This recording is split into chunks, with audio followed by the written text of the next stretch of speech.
I didn't even do anything to stop, man. What the? Huh? Oh my God. Today's the day. Thanks for all the wonderful memories of Nintendo Switch 1. But unfortunately for you, I don't want to play with you anymore.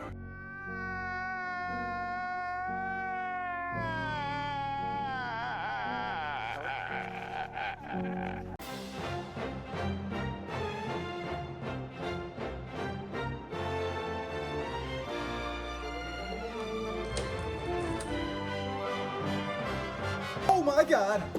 Thanks, Nintendo Ninja! What is good, everybody, and welcome back to the channel. We got a banger up video for you guys today. As you can see, everything we got on the table here is officially the Nintendo Switch 2 launch. I was able to procure mine from a Best Buy at the midnight release. Well, I had a pre-order, mind you. The process didn't take that long at all. Only about a good hour and a half for us to line up, open the doors, and actually sell the system. I was able to get a couple of games and accessories that I'll briefly go over with you guys here.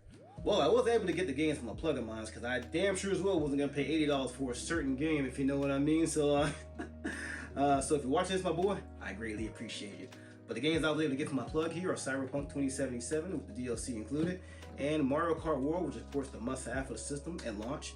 But the Best Buy I was able to get the Switch 2 itself and the last copy of the Switch 2 Pro Controller, so very appreciative they have one of these still left. Now, every location was doing something different in terms of the midnight release. Best Buy, Target, GameStop, Best Buy of course, but Best Buy, they were doing these commemorative goodie bags right here. They had a couple of nice things in here, like some candy, some chips, things like that. About like some snacks, some of these little Mario Kart sticker token things right here. As you can see, it's pretty cool. It's just some little nice things they was giving us as waiting out there. And also Best Buy did announce on their Twitter profile they was giving out these commemorative Switch 2 coins.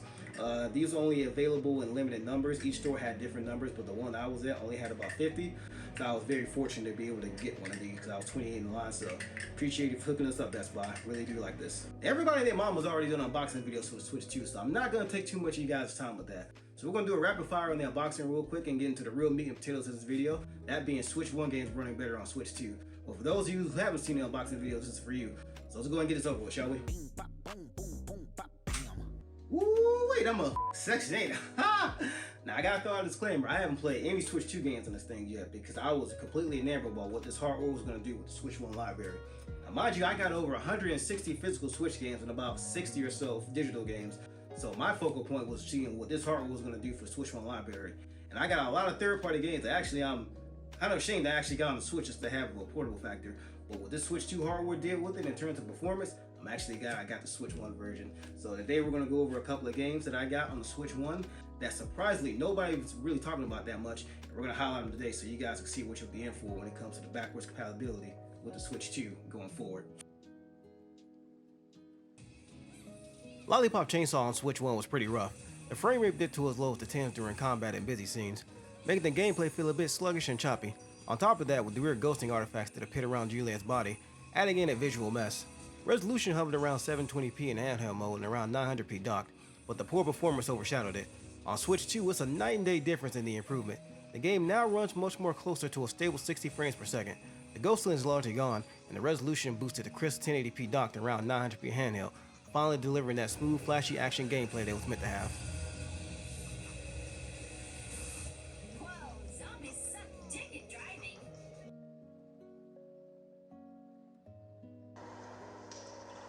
Red Faction Guerrilla Remastered Edition, yeah that's what it's called, on the Switch 1 was a bit of a demolition derby for your patience. The uncapped frame rate often struggles, swinging wildly between 20 and 30 frames per second, and the lower during big explosions. The soft 720p handheld and 900p dock resolution, on Switch 2 the uncapped frame rate finally shines, with the game comfortably hitting around 50 to 60 frames per second even in chaotic moments. Resolution also sees a boost, sticking much closer to the native 1080p handheld and up to 1440p dock, with sharper textures and faster load times, making blowing stuff feel even smoother than it should.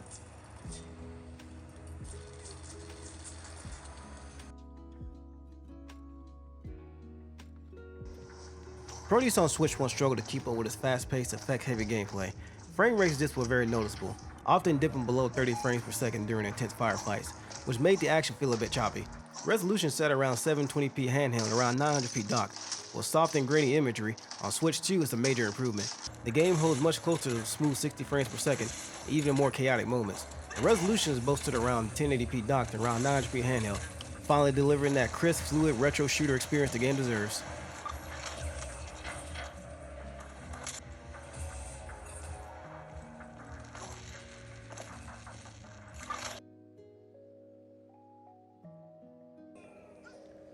Saints Row the Third on Switch 1 was a chaotic ride in more ways than one.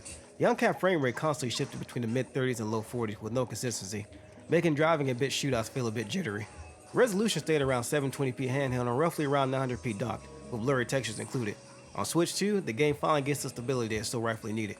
The uncapped frame rate now holds much closer to a smooth 60 frames per second, with resolution boosted to a native 1080p, handheld up to 1440p dock. It's finally a version worthy of all that glorious mayhem.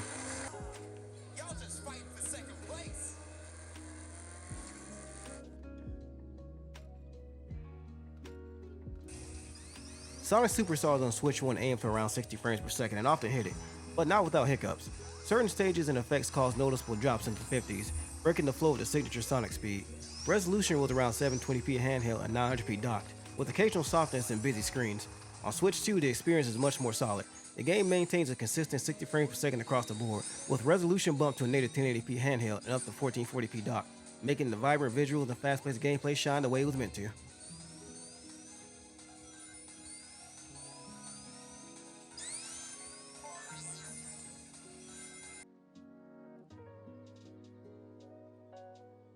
Darksiders 3 on Switch 1 ran at an uncapped frame rate but mostly hovered around 30 frames, which is unfortunate. Noticeable frame pacing issues that made the experience feel uneven and jittery sometimes, especially during combat. Resolution was around 720p handheld and 900p docked, with soft textures included. On Switch 2, the experience is vastly improved. Frame pacing issues are gone, and the frame rate now holds at a higher frequency, now frequently pushing upwards to 50-60 frames per second range.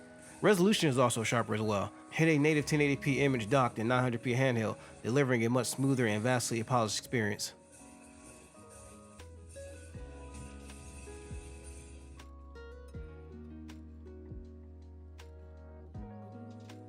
Immortals Fenyx Rising on Switch 1 had a mostly stable 30 frames per second, with a few dips here and there during busy seasons and open world moments. While performance was mostly acceptable, the low resolution around 540p handheld and 720p docked highlighted just how rough some of the textures really looked. Blurry foliage, muddy surfaces, and plenty of visual compromises. On Switch 2, the 30 FPS cap still remains, but is rock solid. Significantly boosted resolution, closer to the native 1080p docked and 720p to 900p handheld, which ironically makes the original low quality textures stand out even more. Well, at least it plays smoother and looks sharper. The Resident Evil triple pack, mainly highlighting Resident Evil 5 and 6 on Switch 1, featured uncapped frame rates that claim to go upwards to 60 frames per second. In practice, it really came close to that. Most of the time, the gameplay hovered around the mid-30s to low 40s, with noticeable stutter during large encounters and effects of heavy scenes. Resolution was around 720p handheld, around 900p docked, and plenty of softness and visual compromises. On Switch 2, both games run from the benefit of extra horsepower. Uncapped frame rate now holds closer to a smooth 50 to 60 frames, and the resolution is noticeably sharper as well, hitting native 1080p docked and close to 900p handheld, making the experience finally feel fluid and more responsive.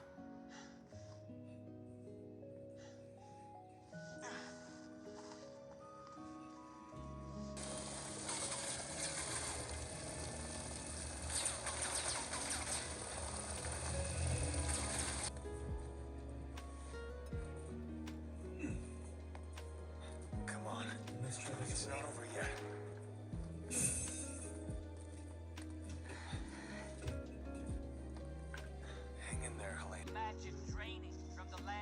Trials of Mana on Switch 1 ran with uncapped frame rate, but very rarely climbed above 30 frames per second, even outside of combat. Good news is it stayed solid and rarely dipped below 30, but the game never truly felt smooth. Resolution hovered to around 720p handheld up to 900p docked, and somewhat of a soft image. On Switch 2, the experience is transformed. The game easily pushes to a consistent 60 frames per second, delivering silky smooth combat and exploration. Resolution also seen a big boost as well, being a native 20p docked and nearly 900p handheld, making the vibrant visuals and fast action shine like never before.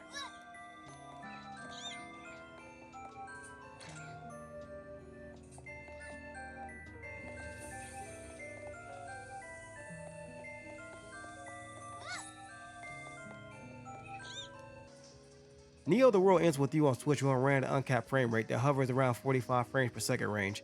Already a pretty solid performance on the hardware. Delivering mostly smooth combat and exploration, resolution landed around 720p handheld around 900p docked, with a clean but slightly soft image. On the Switch 2, the performance gets a slight kick. The frame rate now holds around the high 40s and pushes towards 60 frames per second during less demanding scenes, making the stylus action even more fluid. Resolution is also bumped, sticking close to 720p docked and 900p handheld, giving the Shibuya streets the extra sharpness and vibrancy.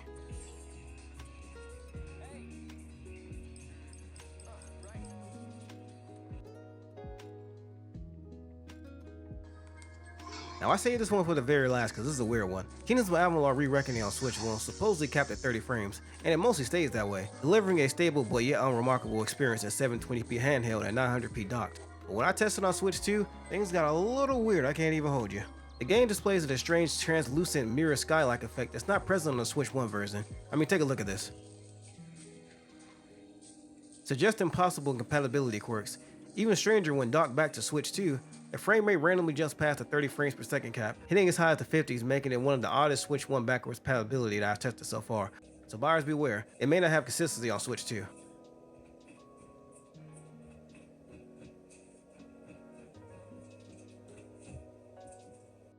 And that's the end of my overall impressions and mini review of the Switch 2 from what I've experienced so far.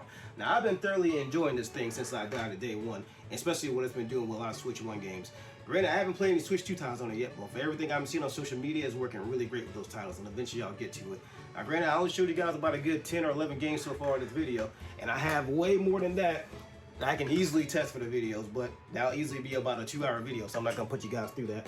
But I will continue to keep testing a lot of Switch 1 games and let you guys know what I find out. So definitely follow me on my socials to keep updated on that. If I have any more updates on this video, I'll gladly let you guys know. I appreciate you guys stopping in the video, and until next time, I'll catch you guys later. Oh man, I'm so sorry about what happened earlier. I didn't mean to slam your hand in the door. I just got a little excited and it just kind of happened. So I greatly apologize for that if you accept that. And what you doing? What are you? Oh shit. Hey, wait, stop. I'm sorry, stop.